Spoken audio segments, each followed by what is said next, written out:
குரோம்பேட்டையில் புதிய பொலிவுடன் திறக்கப்பட்ட ஜோயா லுகாஸ் ஷோரூம் நகை சேதாரத்தில் 40 விழுக்காடு வரை தள்ளுபடி. அமைச்சர் சரத்குமார் திறந்து வைத்தார். உலகின் முன்னணி நகை நிறுவனமான ஜோயா லுகாஸ் சென்னையில் உள்ள தனது குரோம்பேட்டை கிளை ஷோரூமை புதிய பொலிவுடனும் அதிநவீன மேம்பட்ட வசதிகளுடனும் மறுவடிவமைப்பு செய்துள்ளது.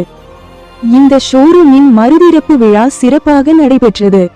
இதில் மனிதவள மேலாண்மை துறை அமைச்சர் சரத்குமார் அவர்கள் கலந்து கொண்டு ரிப்பன் வெட்டி ஷோரூமை திறந்து வைத்தார். இந்த மறுதிறப்பு விழாவை முன்னிட்டு வாடிக்கையாளர்களுக்கு சிறப்பு சலுகைகளை அந்நிறுவனம் அறிவித்துள்ளது.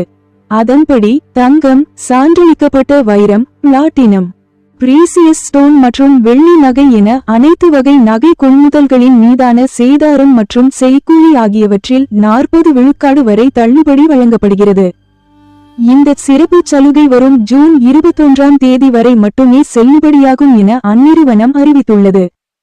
இது குறித்து ஜோயா லுகாஸ் குழுமத்தின் தலைவர் மற்றும் நிர்வாக இயக்குனர் டாக்டர் ஜோய் ஆலுகாஸ் கூறுகையில், இந்தியாவின் நகை பாரம்பரியத்தில் சென்னை தனிச்சிறப்பு மிக்க இடத்தை பெற்றுள்ளது எனவும், சென்னையில் எங்களது இருப்பை மேலும் வலுப்படுத்துவதில் பெருமகிழ்ச்சி அடைவதாகவும், வாடிக்கையாளர்களுக்கு சிறந்த அனுபவத்தை வழங்கும் வகையில் இந்த குரோம்பேட்டை ஷோரூம் நவீன வசதிகளுடன் மறுவடிவமைப்பு செய்யப்பட்டுள்ளதாகவும், புதிதாக மறுவடிவமைப்பு செய்யப்பட்டுள்ள இந்த ஷோரூமில் பிரத்யேகமான பாரம்பரிய வடிவமைப்புகள் முதல் நவீன ரக திருமண நகை தொகுப்புகள் வரை பல்வேறு வகையான ஆபரணங்கள் வாடிக்கையாளர்களுக்காக காத்திருக்கின்றன என அவர் தெரிவித்தார்.